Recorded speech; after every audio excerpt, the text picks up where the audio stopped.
What's it like being on site as a woman? It was like it's like walking into school on your first day, but you don't know anyone, you don't know where anything is, you actually don't know anything about the job. Everything's totally alien to you, and there's no other women either, so it's all men as well. So like, there's nobody like you in the industry, and then you don't know anyone like you that does it either. There's only a handful, isn't there? That's off the top of our heads. So yeah, having a woman come in to do the podcast on the property channel, it's amazing. Welcome to another podcast from me, Ste Hamilton, and today I have a very, very, very special guest, and I'm going to let you introduce yourself. Oh, thank you. Well, thanks for having me. I'm Charlotte Edwards, and I am the accidental female developer on Instagram. Okay. You might as well explain that. Okay. Everybody wants to know. So explain where the name came from, please. Okay, so I build houses for a living. I'm a property developer, and I've been doing it for like 2.5 years now. Basically, I accidentally came into it because both my dad and my brother passed away very suddenly. They had a family business where they were building houses. At the time that they both had cancer, passed away within 5 months of each other. They were both super healthy as well, so it wasn't, it was very unexpected, yeah. They had bought a piece of land for 25 houses with planning permission. And they'd taken out a bank loan for that as well. And then they both passed. I'd never been involved in the family business. Nobody else had been involved in the family business. It was just those two. Yeah. They didn't have any computers. Like, everything was in their head on their mobile phones. It was pretty old school. And I was left in the position where I had to leave my job, as I was doing like freelance marketing and PR, and learn how to build houses. Wow. So yeah, that's what I had to do. Circumstances threw you in at the deep end. Yeah, fair to say that. Yeah. And this was end of 2019, November 19. So just before people were talking about this disease in China that was like possibly coming over, so it was all a bit uncertain. I think we just had Brexit. It wasn't the best time. Okay. It was probably the worst time to start. Yep. Okay, so you said you was the accidental female developer. Yeah. Do you have any siblings? My brother that passed, and my sister lives in the Bahamas. Okay, so it was just you left with it all. It was just me. I've got my mum. We help each other out as well. Yeah. So, yeah. So was your mom involved in the business at any stage? She was always like that traditional, they had that traditional dynamic, my mum and dad, where she was like in the background, maybe doing a bit of paperwork or that kind of thing. Yeah, but no day-to-day real involvement? Not really, no. Not on she very rarely stepped foot on a development site. Okay. And growing up, was you around it a lot, or was you kind of shielded from it? In the early days, I think when my dad first started out, like, my mum and dad were building houses on a weekend. So they'd buy a building plot, work their week jobs, and then they'd be doing it on a weekend, So I don't remember, but they were telling me I was like literally in the trenches playing while they were like digging holes and stuff. So I don't remember any of that. But yeah, apparently I was around it a lot when I was little. So it's in the genes though? Apparently so. It must be, because it didn't come naturally though. I'm not gonna lie. So what are some of the difficulties you found? So when obviously the situation was horrendous, and no one can really understand that unless they've been through it, what you went through. Yeah. And then obviously you have to deal with a lot of stuff. Forget the development and forget the houses and all the debt as well. I'm presuming that's including it all. You have to deal with your mother first and help her and yourself, family members, get through all the bits and pieces, which take months and months and months to get all sorted. Then when you're sitting down and you're like, wow, I have this piece of land here now with 25 houses. What made you go, I'm going to build these houses? Why didn't you just say, I'm just going to sell it with the permission and take the money, pay off whatever's left. If I make anything from it, the family have it. Why did you say, I can do this? I didn't think actually that the land would sell that well because of post-Brexit and because we were at the start of COVID. Like, everything was really uncertain. Plus, I guess, in the back of my mind, I love a challenge. and I felt like I needed to do it for them to finish it off. I don't know why I thought that, because I could have really messed it up. Yeah. It might have even been better, if I'd been probably wasn't thinking logically. Okay. Absolutely wasn't thinking logically, and was probably just go with my heart rather than my head. Okay. Sometimes them decisions are best, though, aren't they? Well, it turned out all right. And where are you with that now?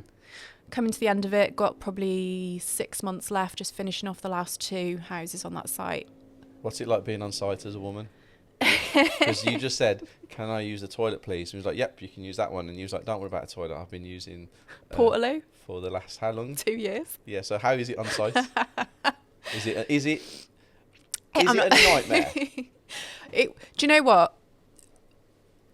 I've got used to it. And it's like anything, you do get used to it and you adapt to it. So, I mean, when I first turned up on site, I'm dressed smart today. I've made a bit of an effort to come and see you. But when I go, normally I'm in steel toe cap boots, I'm in trackies, I'm in a hoodie, high vis, whatever. I turned up on site my first day dressed like this, expecting all the lads to have email addresses and, some kind of project management software that we were going to be using. Very wrong, very wrong. What was it a shock that first day? Yeah, I felt sick. You went home and you actually sat at home? It was winter as well. Do you know what I mean? Okay. It was muddy. It was freezing cold. There weren't even the welfare facilities. So obviously the first thing I had to do was get the welfare facilities. Yeah. And actually the day before the welfare facilities arrived, HSE turned up and fined us. Okay. So it was a crap start. That'll never happen again, will it? They actually turned up 4 more times after that. Oh, I mean, you'll never make that mistake again. Never make that mistake again, no. No, not at all. Okay. No, and then since then I've put myself on a health and safety course as well, just so the next time they come, I was like, there you go, there's my certificate, I know what I'm doing now.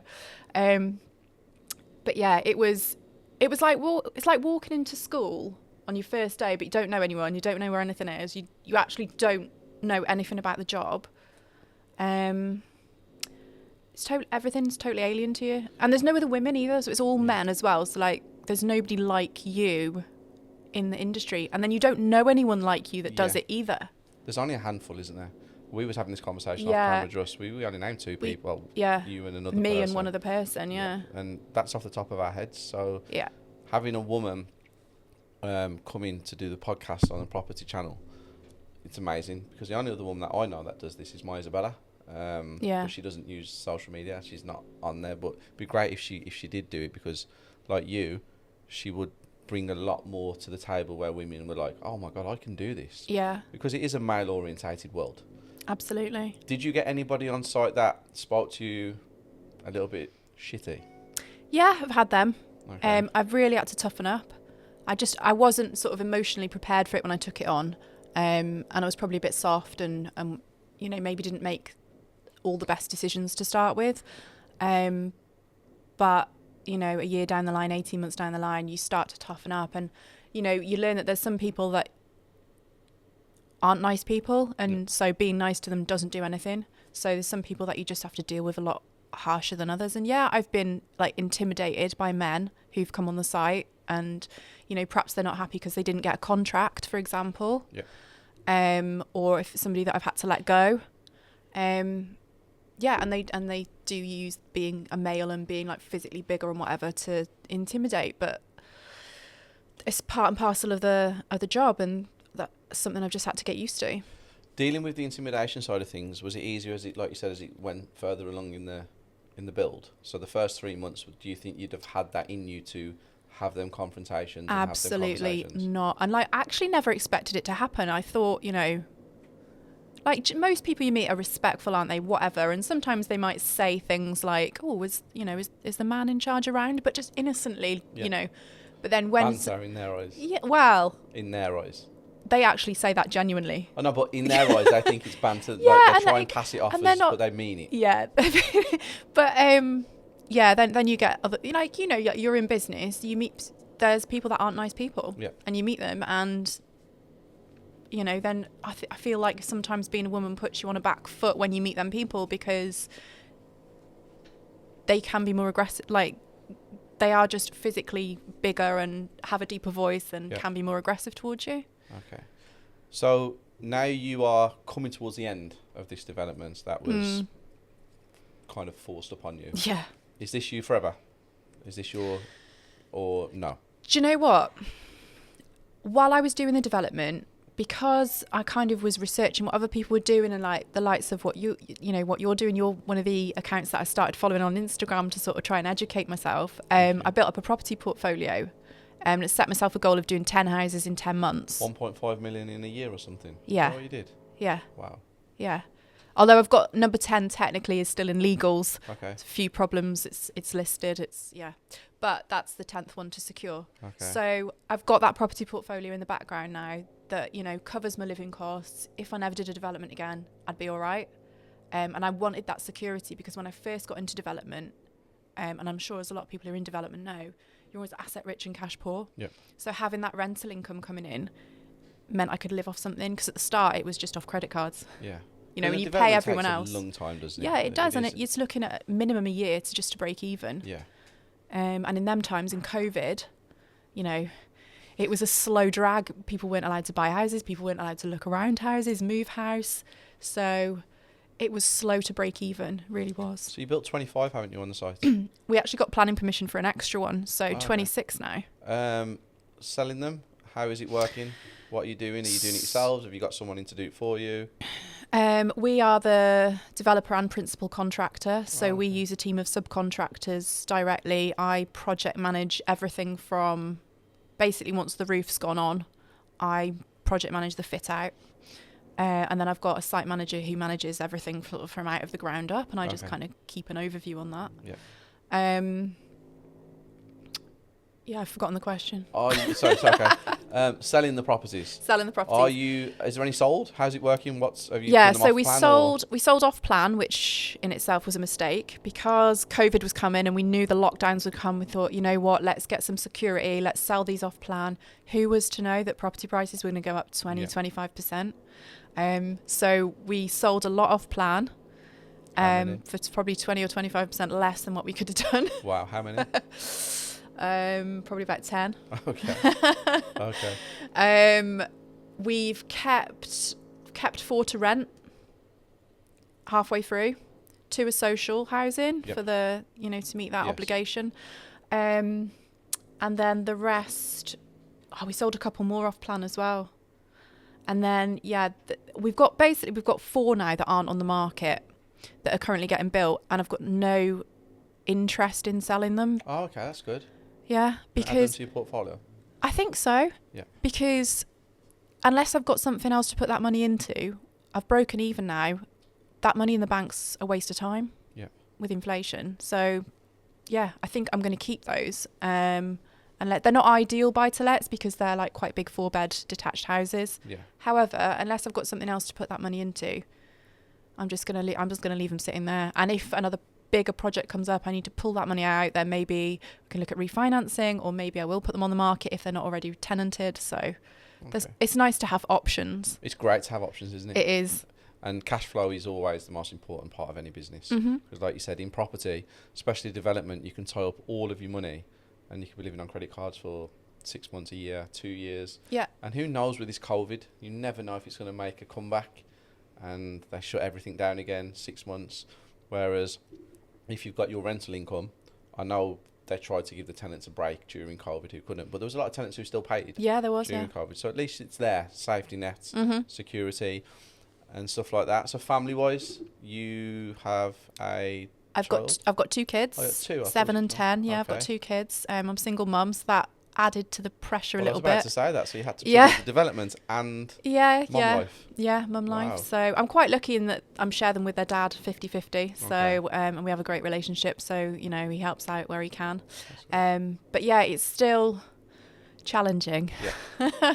So what do you do to relax? What is your thing? To switch off, be away. How do you relax? Yeah, how do you relax? I don't know. Tell me, how do you relax? How do I relax? Well, I've got 2 kids, so like sometimes I will, I don't know, take them to a trampoline park or like just literally just to unwind. Or I've actually bought a property. My number 9 rental property was in Marbella in Spain. Wow. Yeah. That's pretty impressive. Yeah. So I've got that empty at the moment, and I go over there probably every other weekend at the moment. Wow.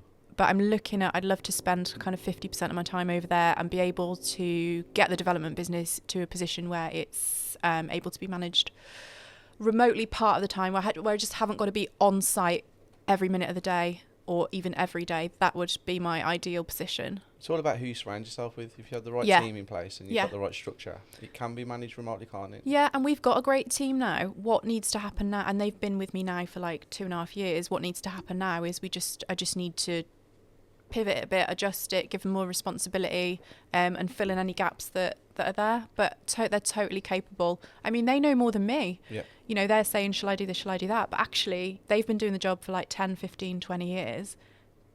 They know more about what they should be doing on site than what I do. Yeah.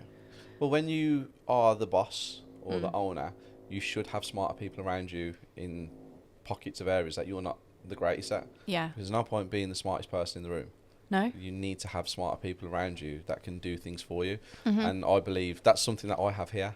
So everybody that we have here doing other jobs are way smarter than me in them areas, because I know what strengths I have.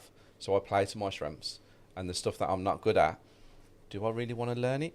Or would I rather, if I can employ someone who can do it 10 times better than what I could, what's the point in me wasting 6 months, a year, 2 years of my life trying to learn it when I can just get it done? But that's my take on it. I'm very big on putting people in the right positions and stuff like that. One mistake I made when I started out was to try and save money. I was trying to do everything myself. You know, I was helping unload the lorries, and I was cleaning the houses, and then I just realised actually my time's worth more than that, and I can add more value by not doing those things, and by being in the office or being on the phone or, you know, speaking to people, or just, there's just better things that I can be doing, looking at the finances, speaking to the bank manager. There's just better ways to spend my time than, I mean, don't get me wrong, sometimes, you know, the house is getting handed over, the cleaners haven't turned up. So you've got to get stuck and you've got to get on your hands and knees and scrub that floor, but that shouldn't be the norm, which it was to start with. But it's self-awareness. Yeah. So once you start realising what you're not good at and where your time is better spent, that's how I believe you grow. Yeah. Because everybody wants to cradle the baby when they first start something. And anybody that starts a business or a development with 26 houses on, you want to know everything that's going on. You want to be part of everything. As soon as there's a decision to make, you want to be told about it. But realistically, once you start getting into it, you're like, I don't need to know that. Yeah. Make the decision for me, because it's not. I think it's a confidence thing as well. When I first started, I kept thinking every day, I don't know what I'm doing. I don't know what I'm doing. And as soon as that mindset shifted, I was like, I know what I'm doing here. I was like, I don't need to do that. That person can do that. That person can do that. Actually, I can concentrate on this. And you start to like, I've created the role for myself, because I felt like I just didn't fit in on a construction site. And I didn't know what my job should be, but I knew I should be there, and I knew I had a role to play, but I didn't know what that should be. And I think I've found what that should be now, and that is oversight, project managing, getting new deals in, and looking at the figures and controlling the finances. That's good. Inspiration, where's it come from? Who do you take it from? Different places, really. Obviously, my dad was an inspiration in how hard he worked. Literally, he was a lorry driver, and he went from there to, you know, property developer. So that's a big inspiration. I, you know, watched that happen from a child to a teenager and into an adult. Instagram. I joined Instagram during COVID to learn and to be inspired by other property developers. I was actually sort of thinking, I wonder if there's any women property developers. I'll go on Instagram, I'll try and find them. There really isn't many, as we've already discussed. But then obviously I came across a lot of you know, businesses and men as well who are doing property development, and I've made friends since then as well with people I've met on there. You're going for dinner in a moment, aren't you? Or lunch with Tej? Going for lunch with Tej and Shaz, my broker. Yep. I think Shaz, is Shaz in Birmingham? I believe he is. No, he's South Wales. Oh, is he? But that's his whole tagline, isn't it? Where's Shaz? Because he travels everywhere. Because every time I see him, it's Birmingham. He goes everywhere. He seems like a really nice person. I've not met him yet. Yeah, I did a networking event with him in Birmingham once. Oh, okay. Yeah, he was the one actually that took me sort of by the hand and went, you know, come on, you need to come out. After COVID, went to the first networking event. He's like, you need to start going out and meeting people. Yeah, I'm going to a networking event, I think, this month with him and somebody else. So it's the first time I meet Shaz. Yeah, he's a great broker, he's really good guy as well. Yeah, he's a very nice guy. Oh, actually, I did turn up to a networking event and he was there. Of course he is. He's everywhere. Yes, he is I did. everywhere. Yeah, Tom TT's in the background on his head going, yes, Stephen, you did meet him actually. I remember now. Is it Pin? I think it was a PIN network. The event was horrendous, by the way. Okay. I don't know whether we're allowed to put that out on the podcast or not, but no, that wasn't very good. I don't think I've been to a PIN event. You don't want to. No, okay. You're seriously wasting your time. No, I'll take Just your a word for sales it. patter to sign Okay. up to courses and Okay. stuff like that. It's not good. Yeah. So you went on social media. What's your thoughts on social media? What do you think about it? Because we all have opinions. Good, bad. What's your thoughts on it? You know what? When I started on social media, I was very, very passive, and I was just there to take. Like, I was pretty quiet. I was just watching and learning. And as I started to get more confident and put more of myself out there, I actually started to get more from it. Yep. In terms of, I know what you're getting at. You're looking at some of the people that are on social media. Yeah. Mention no names, but there's a lot of fakery out there. Yeah. Social media is the highlights, isn't it? It's your highlights. It's not really. It should be your highlights, and it should be genuine highlights. Yep. But some people accentuate their highlights, Yes, I of would course. say. Yeah. I think it's not just in the property industry. I think it's on everything. Yeah, I of think course. across the board with Yeah, social of media. course. I love social media. I think it's a great tool, and I think it's a great tool, like you just said, if you tell the truth. If you come across genuine, people can see through it as well after a certain period of time. You can tell who's doing great and who's not doing great because you can't keep it up forever. You have a time, but with what you do, I see the interaction when I look at your pages and I see what you're doing, and that leads on to your. When I said, who do you take inspiration from? Well, you're an inspiration to so many people out there who can genuinely see that this can be achieved because you had nothing, no knowledge, really. I know people are probably going to watch this and go, but her dad was a property developer. But do you know, he always told me, because I said, oh, maybe I'll get into this one day. And he'd always go, no. It's not for, like, you wouldn't fit in. It's not for women. Like, you're doing well. You do what you're doing. Just you carry on with old that. School. Yeah, proper old school. Yeah, but you are an inspiration. And I've mentioned your name to a few people that are in our network, saying that you're on the podcast this week. And they was really excited a lot. And it wasn't just women that was excited. It was actually genuinely men that was excited, saying, I'd love to get a woman's interpretation on the property world. So you're going to do some kind of mentoring, I presume, or some kind of coaching? Yeah, I've just started doing property coaching. So I'm kind of targeting it towards women who would like to either go from buy-to-lets into development, or who would just like to start their own buy-to-let portfolio. And, you know, a lot of the women that I'm speaking to, they're messaging me, you're an inspiration, I want to do this. They haven't got the confidence, or they're lacking some part of the knowledge to do it. But I think it's so important that women have some kind of financial independence, and I think a buy-to-let portfolio is such a great way to get there. And if they've already got that, then take the next step and look at, you know, commercial conversions, development, that kind of thing. Do you get a lot of time wasters on Instagram or social media who message you, and you look at the messages and you interact because you do reply to people's messages? Yeah, of course. And then all of a sudden you're like, well, I've just wasted 20 minutes of my life, and you really are not going to do anything, or you actually sit there and you go, well, that was a waste of time. Have you had that yet? Do you know what? Not every contact on Instagram is going to be of benefit to you, but I definitely overall get more from it than than the time I lose. So, and if you do get people asking a lot of like silly questions, but they were in the position I was in 3 years ago. So that silly question to you now might be a question that I don't think is silly. It's a genuine, like, they just don't know. Yeah, they just don't know. And you don't know what you don't know, do you? No. It's true. It's true. I get a lot of questions on social media, and I read them, and my whole thing is be nice, be kind. You know, you've got to be out there. You've definitely. You've got to be and you've got to treat everybody how you want to be treated. And sometimes I get a few questions on social media, and then I'm looking at it, I'm like, I have to reply, but I really don't want to reply to this because it's like it just makes no sense. But yeah, social media, powerful, very, very powerful tool, but it can be a very misleading place if your brain works like that. You can sit at home and see other people's highlights and be like, why aren't I there? And you can start actually getting yourself depressed from social media, because there's always going to be somebody that's doing better than you, like, and they're going to tell you about it on social media. But I think take it with a massive pinch of salt, because as we discussed, not all is what it No, seems it's on not social always what media. it seems now.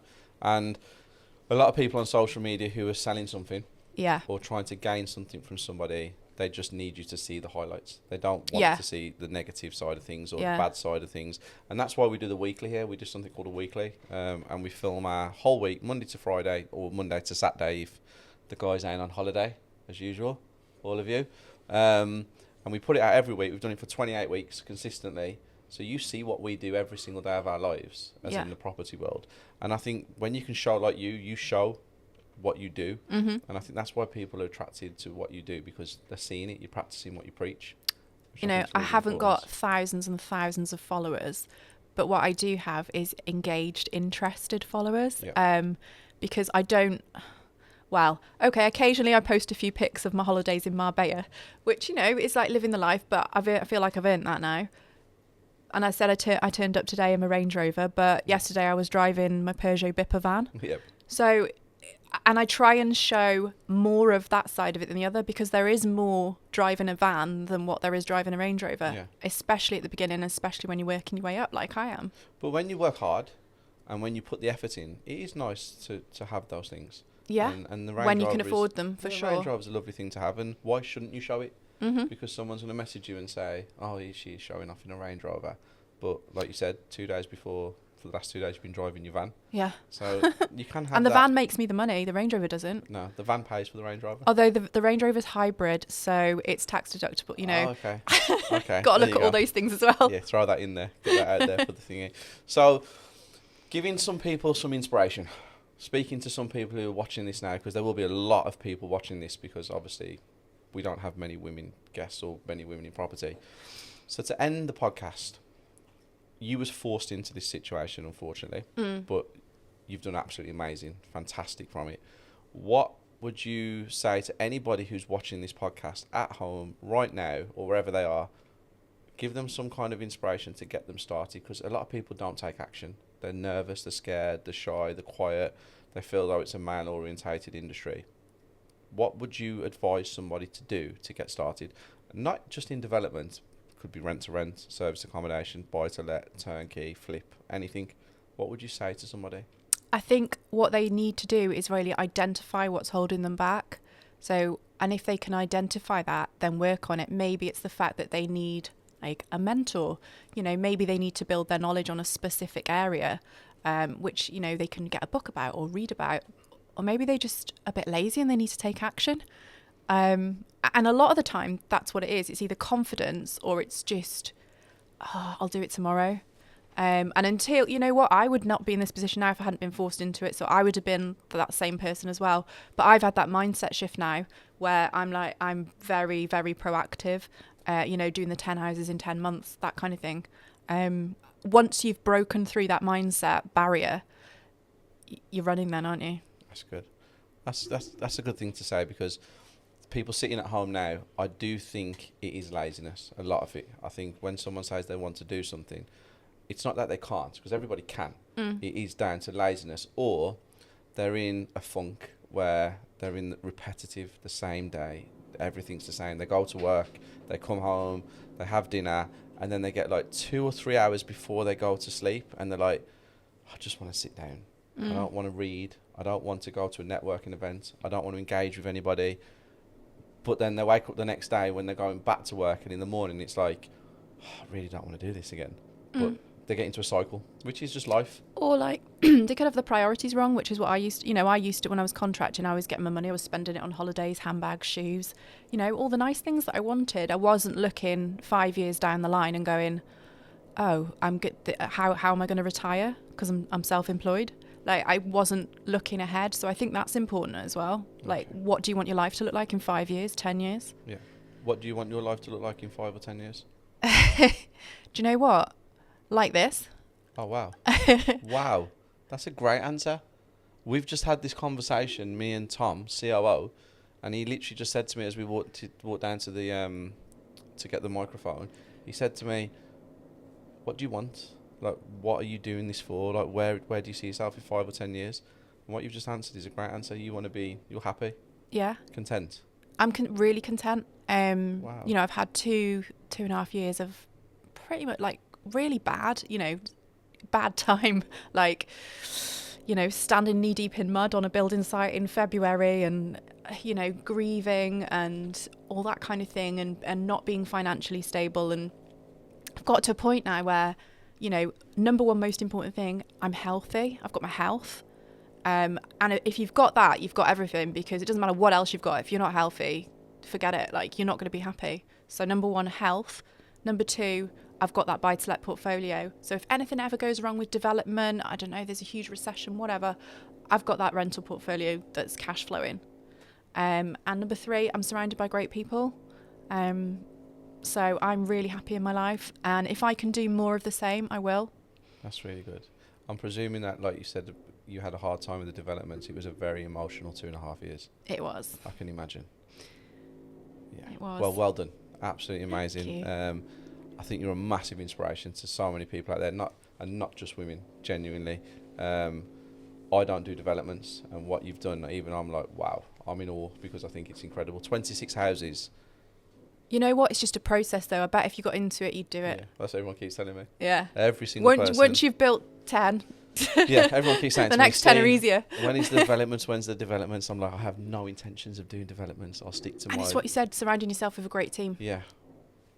If you've got the team, you can do it. I have a great team here, and my strategy works for now. But you never know. Yeah. Never say never. You never know. Might buy a piece of land and build 20 houses next month. You have no idea. I'll mentor you. There you go. Yep. Sign up today.